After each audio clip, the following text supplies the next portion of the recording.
Hello everyone. हम बात करने वाले हैं स्टेयर एंड स्टेयर केस के बारे में। स्टेयर बेसिकली आपको वर्टिकल मूवमेंट के लिए series of steps, N number of steps के कॉम्बिनेशन को हम क्या कहते हैं, फ्लाइट या स्टेयर कहते हैं। एक या एक से अधिक फ्लाइट भी आपकी एक स्टेयर में हो सकती हैं। स्टेयर बेसिकली आपको मूवमेंट प्रोवाइड करता है one floor to another floor, किसी एक तल से दूसरे तल पे जाने एवं आने, दोनों चीजों के लिए आपको जो मूवमेंट मिलती है वो किसकी मदद से मिलती है, स्टेयर की मदद से मिलती है। स्टेयर के अलावा आप एस्केलेटर, क्रेन या फिर लिफ्ट, इनको भी यूज करते हैं। बेसिकली रेसिडेंशियल बिल्डिंग में या कॉमर्शियल बिल्डिंग में, किसी भी तरीके की बिल्डिंग में स्टेयर को क्रिएट किया जाता है। स्टेयर जो होती है वो एक राइज और एक ट्रेड से मिलकर बनती है आपकी एक स्टेप, और इन्हीं स्टेप्स के कॉम्बिनेशन को हम क्या कहते हैं, स्टेयर कहते हैं। ये जो स्टेयर जिस पूरे पोर्शन में बनी होती है, एक या एक से अधिक फ्लाइट, उस पूरे हॉल को हम स्टेयर केस हॉल कहते हैं। स्टेयर आपको अलग अलग मटेरियल की देखने को मिल सकती है, जैसे कि wooden, steel, glass, RCC, aluminium, या फिर कॉम्बिनेशन ऑफ दीज मटेरियल। इन सारे मटेरियल का कॉम्बिनेशन भी आपको मिल सकता है। स्टेयर जनरली घर में हम किसी ऐसी पोजीशन पे प्रोवाइड करते हैं जहां से इजी टू अप्रोचेबल हो, वहां पे आपको सोचने में आसानी हो, समझ के आपको इजीली अंदाजा लग जाए कि यहां से हो। स्टेयर के पीछे की तरफ आपको वेंटिलेशन जरूर प्रोवाइड करना चाहिए for the purpose of natural lighting and air circulation.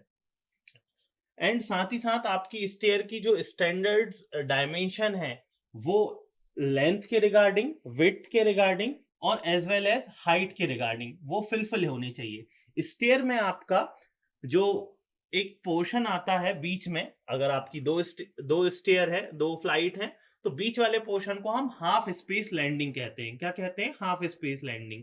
Generally एक स्टेयर में मिनिमम 3 और मैक्सिमम 12 स्टेप्स हो सकती हैं। अगर 12 से ज्यादा स्टेप है तो आप वहां पे एक लैंडिंग को प्रोवाइड करिए, देन उसको आप आगे कंटिन्यू कर सकते हैं। साथ ही साथ स्टेयर में जो एंगल ऑफ इंक्लिनेशन होता है, जिसे हम टेक्निकल टर्म में पिच कहते हैं, ये minimum 25 degree to 40 degree, not exceed than 40 degree, 40 degree से अधिक नहीं होना चाहिए। यानी ये जो पिच है, एंगल ऑफ इंक्लिनेशन है, वो लाई करेगा आपका 25 डिग्री टू 40 डिग्री, 25 डिग्री से लेके 40 डिग्री के बीच में। ये एक स्टैंडर्ड है।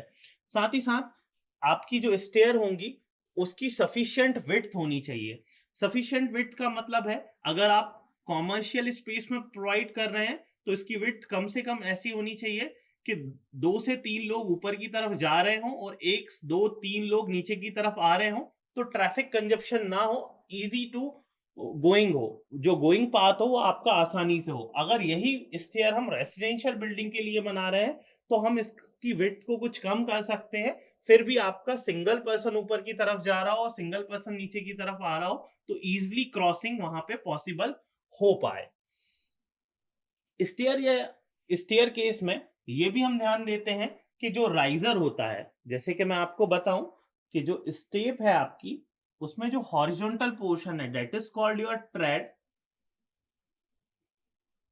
इसे हम और और जो आपका वर्टिकल पोर्शन है that is called your riser.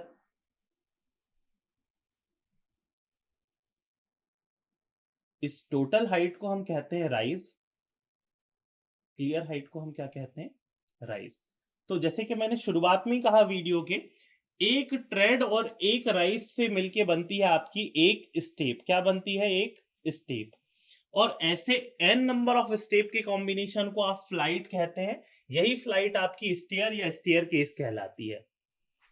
अगर हम बात करें तो ये जो राइजर है इसकी हाइट भी वेल एंड सफिशिएंट होनी चाहिए। अगर हम इसकी हाइट को बहुत ज्यादा रख देंगे तो ये जो हाइट है आपकी, जब आप ऊपर की तरफ चढ़ रहे होंगे तो बैक पेन को क्रिएट कर देगा। आप 5 10 25 स्टेप को चढ़ेंगे और आपके बैक में पेन होने लगेगा, इसलिए इसकी हाइट को भी हम बहुत ज्यादा बढ़ा के नहीं बनाते। यहाँ पर आपको एक टेबल दिखाई दे रही होगी जहां पर आपको क्लियर समझ में आ रहा होगा कि रेसिडेंशियल के लिए ये इसके डायमेंशन कितने होने चाहिए और कॉमर्शियल के लिए कितने होने चाहिए। जैसे कि आप देख पा रहे हैं, रेसिडेंशियल के लिए अगर हम ट्रेड की बात करें तो ट्रेड जो है वो 300 mm के आसपास लाया कर रहा है, और अगर हम राइस की बात करें तो वो 250 के लिए लाई कर रहा है। ये कंप्लीट टेबल आपको यहाँ पे शो कर पा रही है कि आपको रेसिडेंशियल के लिए किस हिसाब से डायमेंशन लेने हैं और कॉमर्शियल के लिए किस हिसाब से डायमेंशन लेने हैं। तो थैंक यू।